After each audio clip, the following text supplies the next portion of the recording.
하나님 말씀 시편 51편 6절에서 17절까지의 말씀입니다.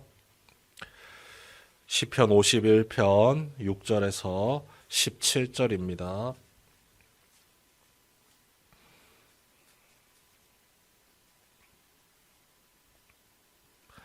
한 절씩 교독합니다.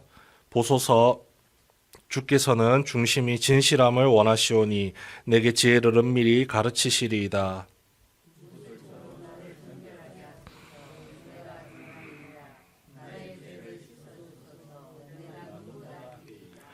내게 즐겁고 기쁜 소리를 들려주시사 주께서 꺾으신 뼈들도 즐거워하게 하소서.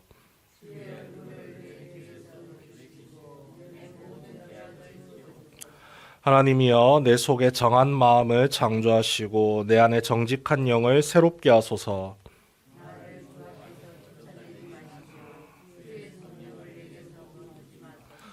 주의 구원의 즐거움을 내게 회복시켜 주시고 자원하는 심령을 주사 나를 붙드소서.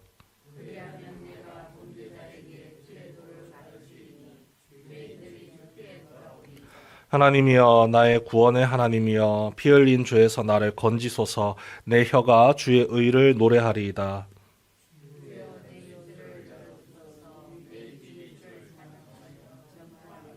주께서는 제사를 기뻐하지 아니하시나니 그렇지 아니하면 내가 드렸을 것이라. 주는 번제를 기뻐하지 아니하시나이다. 하나님께서 구하시는 제사는 상한 심령이라. 하나님이여 상하고 통회하는 마음을 주께서 멸시하지 아니하시리이다. 아멘. 예, 제가 가진 성경에는 이 시편 51편의 소제목이 이렇게 붙어 있습니다. 다윗의 시, 인도자를 따라 부르는 노래. 다윗이 밧세바와 동침한 후 선지자 나단이 그에게 왔을 때. 사무엘하 12장의 말씀을 배경으로 하는 시편입니다. 나단 선지자가 다윗에게로 나와서 우리아를 죽인 살인죄와 밧세바를 겁탈한 간음죄를 직설적으로 지적할 때 다윗이 눈물을 흘리면서 하나님께 무릎을 꿇고 그 자리에서 회개하며 나아가는 모습입니다. 다윗이 나단에게 이르되 내가 여호와께 죄를 범하였노라 하매 나단이 다윗에게 말하되 여호와께서도 당신의 죄를 사하셨나니 당신이 죽지 아니하려니와. 굉장히 신기한 태도를 보여주고 있는 다윗이죠.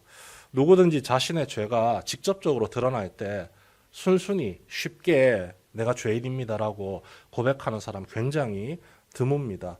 특히 다윗 같은 경우는 나단 선지자와 자기가 1대1로 만나는 상황에서 이 죄가 드러난 것이 아니라 수많은 신하들이 함께 보고 있는 그 자리에서 이 죄가 낱낱이 드러났기 때문에 일반적으로 보일 수 있는 태도는 억울함입니다. 억울해하고 어떻게든 그 죄를 축소시키고 작게 감추어서 최대한 자신의 명예를 지킬 수 있는 방법을 취하는 것이 대부분의 사람들이 선택하는 삶의 모습이죠. 하지만 다윗은 반대로 나갑니다.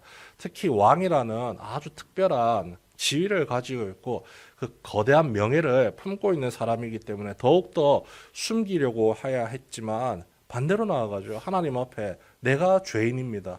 말을 듣자마자 바로 무릎을 꿇고 눈물을 흘리면서 하나님 앞에 회개함으로 나아갑니다. 이 모습에 대해서 주변 사람들이 다윗이 쇼를 한다라고 이해할 수도 있을 겁니다. 지금의 위기를 타파해서 자신의 명예를 더 지키기 위해서 순간적인 치욕은 참아내겠다 하는 야망을 가진 사람으로도 볼 수가 있습니다. 하지만 다윗이 즉각 회개한 이유를 이미 우리는 시편 말씀을 통해서 잘 알고 있습니다. 그가 인생의 어려운 파도를 만났을 때 그리고 삶에 있어서 하나님이 자신의 구원자 되심을 깨달을 때마다 시편 말씀을 통해서 항상 고백을 하죠. 하나님과의 인격적인 관계가 얼마나 중요한지를 계속해서 찬양을 하면서 이야기를 하고 있습니다. 다윗이 정말로 무서워하는 것은 죄가 드러남으로 인해서 자기가 부끄러움 당하는 것보다 하나님과의 인격적인 관계가 끊어져서 더 이상 하나님의 사랑을, 하나님의 구원의 은혜를 누리지 못하게 될 것을 더욱더 두려워하고 있기 때문에 한낱 선지자에 불과한 이 나단이 자신을 향해서 손가락질을 하고 지적질을 하면서 당신이 바로 그 죄인입니다라고 소리쳤을 때 아주 민감하게 반응해서 무릎을 꿇고 하나님 저를 용서해 주십시오 하면서 나아갈 수가 있었던 것이죠. 그래서 하나님께서 다윗의 이런 치부를 알고 계시면서도 그 뒤에 나오는 수많은 왕들에 대해서 비교 대상으로 다윗을 삼지 않습니까? 이 왕은 다윗이 가는 길과 같이 갔다. 칭찬입니다. 다윗이 가는 길로 가지 않았고 악평을 하는 것이죠. 청년부 예배 시간에 청년들과 함께 성경 말씀도 나누지만 스크루테이프의 편지라는 책을 보면서 함께 토론을 하면서 나갑니다. 스크루테이프는요, 마귀의 이름입니다. 자기의 조카 마귀, 신출내기 마귀가 사람들을 미혹하고 하나님에게로부터 빼앗아 오려고 할 때 참 지혜가 많이 부족하거든요. 혈기는 왕성한데 지혜와 경험이 부족하다 보니 실수를 많이 합니다. 그래서 삼촌 스크루테이프가 그렇게 하지 말고 이렇게 하면 사람을 잘 미혹하고 죄에 빠뜨려서 우리의 원수인 하나님에게로부터 사람을 빼앗아 올 수 있다는 그 방법들을 하나하나 가르쳐 줍니다. 지난 토요일에 읽었던 내용 중에 이 다윗이 지금 당면했던 이 내용이 비슷하게 설명이 되어 있습니다. 마귀가 사람들을 미혹할 때 어떤 방식으로 미혹을 하느냐. 하나님께서 각 사람들에게 주신 아름다운 성품, 미덕이 있습니다. 그 미덕을 잘못 사용하도록 미혹해서 악용하도록 만들어 간다는 겁니다. 그런데 그 수많은 감정들 가운데서 이 비겁함을 굉장히 잘 쓴다고 합니다. 나머지 모든 증오나 교만이나 이런 것들은요, 겉으로 표출하기가 쉬운데 비겁함은 자꾸 감추려고 하고 숨기려고 하는 특성이 있어서 그 비겁함을 잘 활용하면 한 영혼 빼앗아 오는 것 일도 아니라고 가르쳐 줍니다. 그런데 아까 말했죠. 조카 마귀가 경험이 부족하다 보니까 아직 신출내기 마귀다 보니까 혈기가 너무 왕성해서 주의사항을 하나 알려줍니다. 이 비겁함이라는 감정은 적절하게 잘 사용하면 성도의 마음을 하나님에게로부터 돌이키게 만들 수가 있는데 너무 잘 활용해가지고 이 비겁함이 극에 달하도록 끝을 향해 나아가도록 계속 쓰다 보면 마귀들이 원하지 않는 방법으로 사람들이 바뀌더라는 겁니다. 자기 부인이 일어난다는 거죠. 내가 지금 저지르고 있는 이 비겁한 죄악들에 대해서 스스로가 눈을 뜨고 너무 혐오하게 되고 내가 왜 이렇게까지 변하게 되었을까 한탄하면서 오히려 하나님께 진심으로 회개하면서 나아가더라는 것을 스크루테이프가 조카에게 알려줍니다. 이 자기 부인의 모습, 내가 하나님 앞에서 아무것도 아닙니다. 지금 내가 행하고 있는 이 모든 죄악된 삶들이 하나님과 나 사이의 관계를 끊어버리는 치명적이고 치욕스러운 죄악이기 때문에 하나님, 나 이거 씻어버리고 싶습니다. 나 이거 치워버리고 싶습니다. 근데 내 힘으로는 도저히 안 되겠습니다. 하나님 제발 좀 도와주십시오 하면서 철저하게 하나님 앞에서 자신을 낮추고 자신의 죄를 극한으로 미워하면서 하나님께로 나아가게 되더라는 겁니다. 극한의 겸손함을 보이면서 나아가게 되더라는 거죠. 바로 다윗이 지금 보여주고 있는 모습이 아닙니까? 모든 사람들 앞에서 자신의 명예가 바닥으로 실추되는 그 상황 속에서도 하나님과의 관계가 끊어질 것을 더욱더 두려워하면서 그 즉시 반응하는 다윗의 모습입니다. 그리고 시편 51편에서 보여주는 이 자기 부인의 모습, 오직 하나님만이 자신을 도울 수 있는 분이심을 철저하게 인정하고 믿고 의지하며 나아가는 모습이 9절 말씀을 통해서 나타납니다. 우리 9절 말씀 함께 읽어보겠습니다. 9절입니다. 시작. 주의 얼굴을 내 죄에서 돌이키시고 내 모든 죄악을 지워주소서. 하나님의 능력을 철저하게 의지하고 있죠. 이 죄의 문제는 내가 아무리 강력한 왕권을 가지고 있어도 도무지 해결할 수가 없어서 지금 이 죄에 노출되어 있습니다. 하나님, 이 죄를 저에게서 제발 좀 씻어주시고 치워주십시오. 제가 다시 주님을 향해 바라볼 수 있도록, 주님과 깊은 교제를 가질 수 있도록 제발 좀 저를 도와주십시오라고 고백하고 있습니다. 그리고 이 죄악으로 가득 찼던 이 오염된 자신의 마음을 깨끗하게 해달라고 요청을 하죠. 하나님이여, 내 속에 정한 마음을 창조하시고 내 안에 정직한 영을 새롭게 하소서. 죄악으로 너무 더러워져 있기 때문에 이거 씻는 거 가지고는 얼토당토 안 하다는 겁니다. 그렇기 때문에 아예 새롭게 창조해달라고 표현을 하고 있죠. 주님께서 만들어 주신 그 선한 마음을 다시 만드셔서 이 마음 속에 집어넣어 주십시오.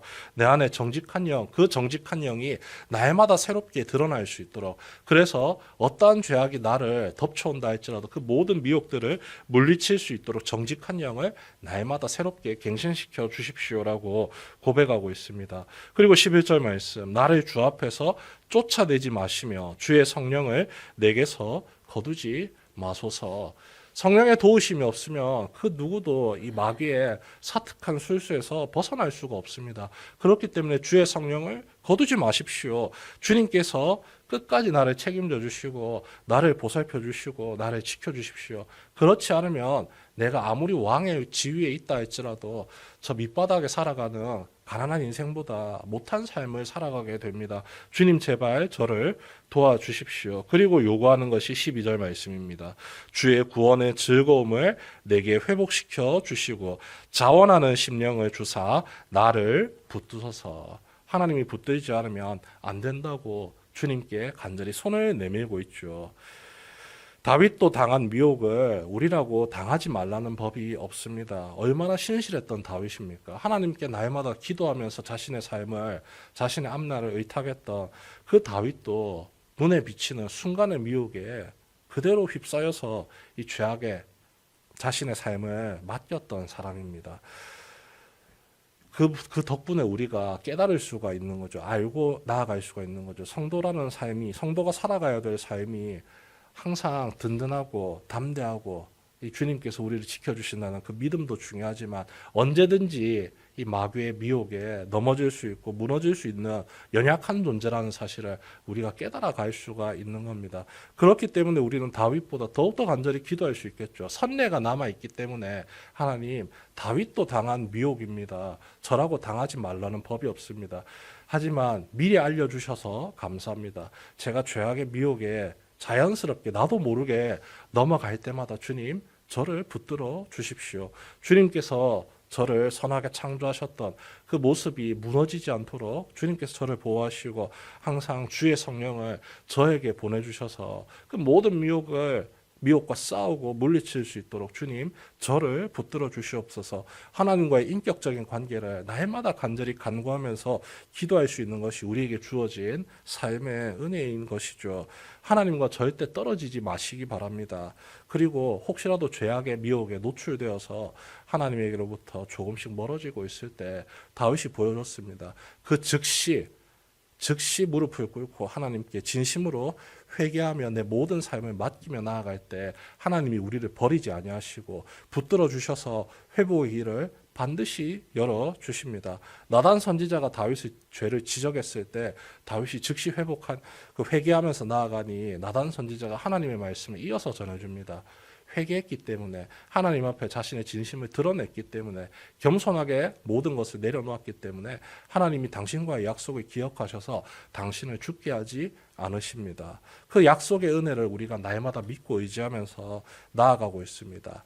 절망의 감정이 들 때 그것도 마귀가 주는 것임을 기억하시고 항상 우리를 사랑하시고 품에 안으시며 돌보시고 지키고자 하시는 하나님의 사랑, 하나님의 놀라우신 은혜의 손길을 날마다 소망하고 날마다 간구하면서 기도하며 나아가는 모든 성도 여러분 되시길 주님의 이름으로 축원합니다.